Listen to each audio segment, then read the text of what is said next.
جو شخص قرآن کے مطابق زندگی گزارے گا تو نیکی اور اللہ رب العالمین اس کی نیکی کے ذریعے اس کی زندگی میں خوشحالی لائے گا.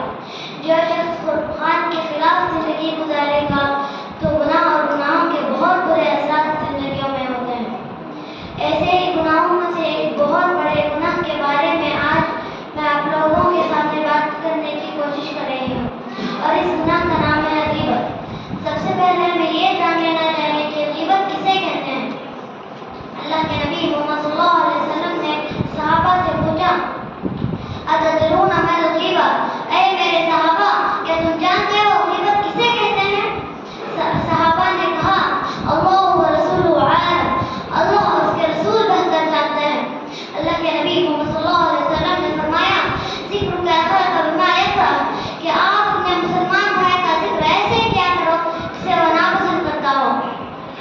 صحابہ نے پوچھا افرأیت ان کان فی اخی ما اقول، اے میرے صحابہ، اے میرے اللہ کے نبی، اگر حقیقت میں اس کے اندر یہ برائی ہو تو؟ اللہ کے نبی محمد صلی اللہ علیہ وسلم نے فرمایا ان کان فیہ ما تقول فقد افترتہ، اگر حقیقت میں اس کے اندر یہ برائی ہو تو تب وہ غیبت ہے. وَإِن لَّمْ يَكُن فِيهِ مَا تَقُولُ فَقَدْ بَهَتَّهُ، اگر نہیں ہو تو تب اس کا مطلب یہ ہے کہ آپ اس پر الزام لگا رہے ہو. یہ بات جان لینی چاہیے کہ اللہ رب العالمین نے ایسے شخص کے بارے میں کیا فرمایا جو غیبت کرتا ہے. اللہ رب العالمین نے فرمایا کہ تم آپس میں غیبت نہ کیا کرو. کیا تم میں سے کوئی یہ پسند کرتا ہے کہ اپنے مردہ مسلمان بھائی کا گوشت کھائے؟ معلوم یہ ہوا کہ جو شخص کسی مسلمان بھائی کے پیٹھ پیچھے برائی کرتا ہے تو گویا وہ اپنے مردہ مسلمان بھائی کا گوشت کھا رہا ہے. ہم سب کو معلوم ہونا چاہیے کہ کل قیامت کے دن ایسے لوگوں کا کیا حشر ہوگا جو غیبت کرتے ہیں.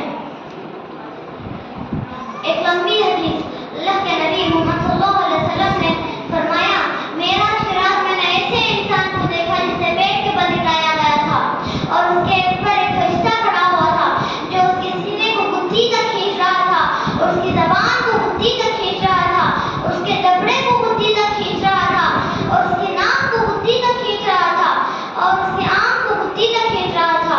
دوسری طرف اس کے سینے